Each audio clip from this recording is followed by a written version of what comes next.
आप सभी स्टूडेंट का मेरे इस चैनल पर स्वागत है।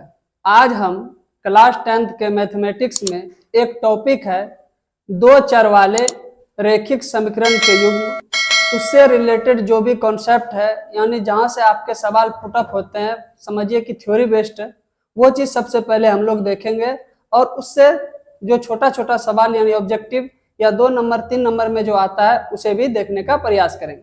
चलिए देखते हैं पहला क्या है कि माना a1x plus b1y plus c1 equal to 0 और a2x plus b2y plus c2 equal to 0, ये मैंने दो चर वाले रैखिक समीकरण के युग्म माने, यानी एक इसके माना है एक दूसरा वाला माना है, इसलिए क्या हो गया युग्म। अब यहाँ सबसे दो रंग वाला बात आता है समझ में आपको कि एक तो क्या सर चर क्या है, दूसरा क्या है रैखिक समीकरण। अगर यहाँ देखेंगे तो x और y को क्या बोलते हैं हम लोग, चर बोलते हैं। तो x यहाँ भी है, x यहाँ भी है, तो एक चर हो गया। y यहाँ भी है, y यहाँ भी है, ये तो क्या क्या दूसरा चर हो गया। इसीलिए हम लोग क्या बोलते हैं, ये दो चर वाले। अब बात आता है रैखिक। तो चर पर पावर यदि एक रहे तो कुछ नहीं रहता, तो पावर कितना है, एक है। तो चर पर पावर यदि एक रहे तो उसे क्या बोलते हैं हम लोग, रैखिक। इसीलिए इस पूरे जो नाम दिया गया है दो चर वाले रैखिक समीकरण, यानी x और y दो चर है और इसके ऊपर जो पावर है वो क्या है, एक है, इसलिए उसे क्या नाम दिया गया है, रैखिक। अब आगे अगर देखेंगे कि x के आगे a1, y के आगे b1, ये सब जो है इसका गुणांक है, यानी x का गुणांक y का गुणांक। 9th क्लास में हम लोग पढ़े थे कि एक्स स्क्वायर का गुणांक, यानी x के आगे जो वाला चीज है उसे क्या बोलते हैं हम लोग, गुणांक बोलते हैं। तो आप समझ लिए कि कितना क्यों बोलते हैं इसको दो चर वाले, क्योंकि x और y दो चर है, इसलिए क्या बोलते हैं इसको दो चर। और चर पर पावर एक है तो क्या बोलते हैं इसे, रैखिक। तो समझ लेंगे कि दो चर वाले रैखिक समीकरण इसे क्यों कहा गया। अब माने दो, क्योंकि आपके एग्जाम यानी आपके सवाल अगर जो भी पूछेगा तो वहां भी आपको दो चर माने दो चर वाले दो समीकरण देंगे, यानी दो ही देंगे, क्योंकि एक तो ये पहला वाला, दूसरा अब दो रंग का क्या देगा आपके पास, समीकरण देंगे। तो चले देखते हैं यहाँ क्या है। आपसे यहीं से सवाल, इतना सवाल आता है, जब हम एक बार पूरा पढ़ा देंगे उसके बाद सब समझाने के बाद हम आपसे पूछेंगे किस टाइप का सवाल आपसे पूछा जाता है। पहले क्या दिया है, रेखा युग्म, यानी दो समीकरण दिया हुआ है। तीन रंग का इसमें बात आता है, तीन टाइप का, पहला दूसरा और तीसरा, तीनों टाइप का हम बारी बारी से चेक करेंगे। रेखा युग्म, उसके बाद a1 बट्टा a2, b1 बट्टा b2, c1 बट्टा c2। उसके बाद हम लोग अनुपातों का तुलना करेंगे। उसके बाद अनुपातों का तुलना करके बताएंगे कि ग्राफीय निरूपण इसका किस तरह का होगा और इसका बीजगणितीय निरूपण क्या होगा। लास्ट में तब इसका बताएंगे संगत है या असंगत है। यहां से आपके बहुत सारे सवाल बनते हैं। चलिए पहला जैसे इक्वेशन लिए हैं, x minus 2y plus 3 equal to 0, 3x plus 4y minus 20 equal to 0।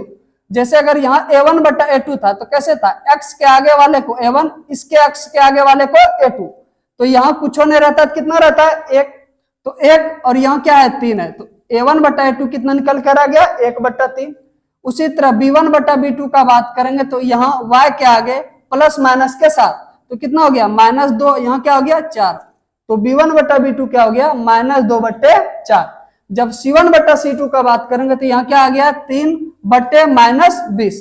तो अनुपातों की तुलना में पहला हम लोग देख रहे हैं कि 1 बट्टा 3 और -2 बट्टे 4। आप ही से पूछते क्या ये दोनों बराबर दिख रहा है, तो नहीं दिख रहा है। इसीलिए पहला अनुपातों का तुलना में क्या कहें कि a1 बट्टा a2 और b1 बट्टा b2 आपस में बराबर नहीं है। ये बराबर देके जो इसे काटते हैं, इसका मतलब है a1 बट्टा a2 not equal to b1 बट्टा b2।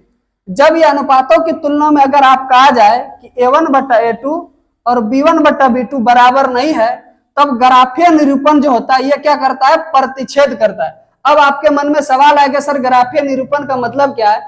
ये जो आता है जितना भी सवाल है आपको ग्राफ में दर्शाना रहता है।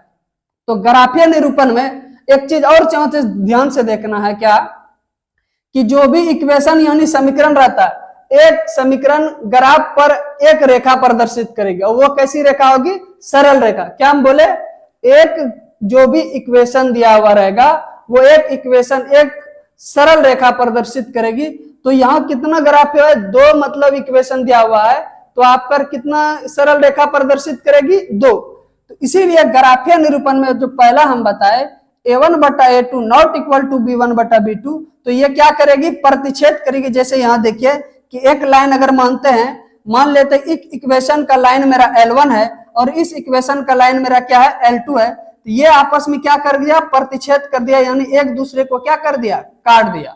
इसीलिए इसको क्या बोलते हैं, प्रतिच्छेदी रेखा। तो यही क्या, ग्राफीय निरूपण क्या कर दिया, प्रतिच्छेद। अब आते हैं हम लोग बीज गणितीय निरूपण। यहां बात करता है कि बताइए इसका हल कितना होगा। तो अभी हमको क्या बताया, आपको ग्राफीय निरूपण पे यह क्या कर दिया, प्रतिच्छेद किया। तो बीज गणितीय निरूपण में क्या होता है कि जहां पर दो लाइन जितना जगह टच करे या जितना जगह एक दूसरे को काटे, तो यहां आपको दिख रहा होगा कितना जगह काट रहा है, सिर्फ और सिर्फ एक ही जगह काट रहा है। इसीलिए इसका बीज गणितीय निरूपण क्या होगा, केवल एक हल होगा, या इसी का दूसरा नाम क्या है, अद्वितीय हल। क्यों, क्योंकि ये दोनों लाइन कितना जगह टच कर रहा है, मात्र एक ही जगह, इसलिए इसका केवल कितना हल होगा, एक हल होगा। अब आगे आता है संगत है या असंगत है। तो ये जो होता है प्रतिच्छेदी रेखा, ये क्या होता है, संगत। संगत कहने का मतलब सीधा सीधा समझना है, क्या ये दोनों लाइन कहीं मिला है या नहीं मिला है। यदि मिला है तो वो क्या है, संगत है। तो प्रतिच्छेद में तो कम से कम एक जगह तो मिला था कि नहीं मिला था, इसीलिए इसको क्या बोल दिया, संगत। अब आते हैं उसी तरह दूसरा वाला में, क्या, जैसे 2x + 3y - 9 है equal to 0, 4x + 6y - 18 equal to क्या है, 0 है। यहां जब देखेंगे तो a1/a2 मेरा कितना निकल कर आ गया, 2/4। b1/b2 कितना निकल कर आ गया, 3/6। c1/c2 निकल कर आ गया कितना, -9/18। जब सबको हल करते ही कितना निकलता है, 1/2। यहाँ भी कितना निकलता है, 1/2, और यहाँ भी कितना निकलता है, 1/2।